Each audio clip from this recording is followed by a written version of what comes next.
जब भी आप अपना पैथोलॉजी टेस्ट करवाते हो यानी ब्लड टेस्ट करवाते हो तो आपका नंबर जो है वो बढ़ा हुआ आता है। जैसे ही आपका नंबर बढ़ा हुआ आता है तो आपको डॉक्टर तुरंत एक गोली की सलाह दे देते हैं कि इस गोली को आप पूरी लाइफ टाइम खाइए। यदि आप गोली खाते रहते हो तो आपका जो ब्लड में जो नंबर बढ़ा हुआ आता है वो नॉर्मल आ जाता है।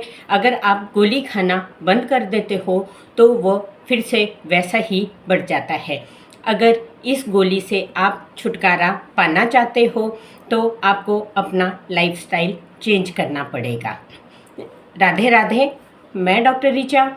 मैं बात करने जा रही हूँ आज थायराइड के बारे में। जी हाँ, थायराइड के बारे में। ये थायराइड है क्या चीज़ है, ये कैसे होता है, या फिर इसके लक्षण क्या क्या हैं, या इसका निदान क्या है, और इस आयुर्वेदा में इसको किस चीज़ के साथ कंपेयर किया हुआ है और इसकी क्या ट्रीटमेंट है। तो आइए बात करते हैं।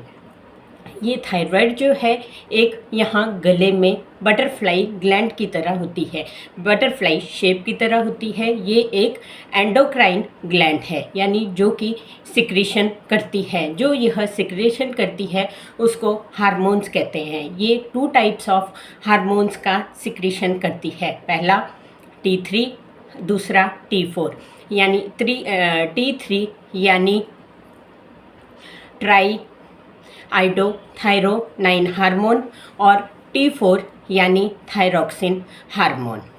ये जो है ये हमारी बॉडी में मेटाबॉलिज्म का संतुलन बनाए रखते हैं, यानी बॉडी को मेटाबोलाइज्ड करते हैं। यदि इनका असंतुलन हो जाए, ये हार्मोन सिक्रीशन या तो बढ़ जाए या घट जाए, तो आपको डिजीज़ होती है जिसको हम थायराइड कहते हैं। ये थायराइड जो है ये 2 टाइप्स का होता है, हाइपोथायराइडिज्म या हाइपरथायराइडिज्म। हाइपोथायराइडिज्म इसमें जो है वो आपका वेट घटना स्टार्ट हो जाता है और इसमें आपको जो है बहुत ठंड लगती है या फिर एकदम से कंपकंपी पड़ जाती है। हाइपरथायराइडिज्म इसमें जो है थायराइड हार्मोन सिक्रीशन ज़्यादा होता है, जिसके कारण कि आपका वेट बढ़ता है। और अगर इस ग्लैंड में स्वेलिंग आ जाए तो उसे हम ग्वाइटर का नाम दे देते हैं। अब आइए बात करते हैं कि आयुर्वेदा में इसे कैसे कंपेयर किया गया है या आयुर्वेदा में इसे क्या कहा गया है। अकॉर्डिंग टू आयुर्वेदा इसको जो है एक लाइफस्टाइल डिजीज़ माना गया है। जैसे आपकी लाइफस्टाइल मतलब कि आप अपना लाइफस्टाइल बिगाड़ते हो तो आपको यह डिजीज़ होती है। हाइपरथायराइडिज्म यानी कि यह वात और कफ के असंतुलन से होता है। जैसे वात और कफ में असंतुलन होता है तो आपकी जैसे ठंड बढ़ती है तो यह अग्नि को जो है वो मंद कर देता है, जिसके कारण कि इनडाइजेशन प्रॉब्लम होती है, यानी चयापचय होता है। और दूसरी तरफ हाइपोथायराइडिज्म इसमें जो है वो पित्त और वात का असंतुलन होता है, यानी बढ़ता भी है और असंतुलित भी रहता है। तो जिसके कारण कि इसमें पित्त दोष बढ़ने के कारण अग्नि जो है वो प्रबल होती है और डाइजेशन जो है ज़्यादा होती है। ऐसे लोगों की डाइजेशन तो ठीक रहती है, मतलब उनको बहुत भूख लगती है, परंतु उनका वेट जो है वो रिड्यूस होता रहता है। दूसरी तरफ अगर इसमें स्वेलिंग आ जाती है तो उसको हम यानी गले पे जैसे स्वेलिंग आती है, गला उभरा हुआ नज़र आता है, तो उसको हम ग्वाइटर कहते हैं। ये तो रहा इसका आयुर्वेदिक कॉन्सेप्ट।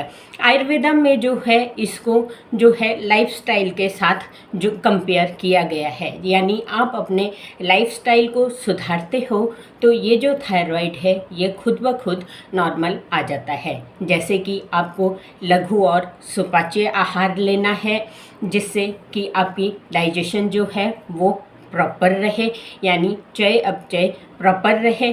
और दूसरा आपको जो है वो अकॉर्डिंग टू ऋतु विहार यानी आहार लेना है, विहार करना है।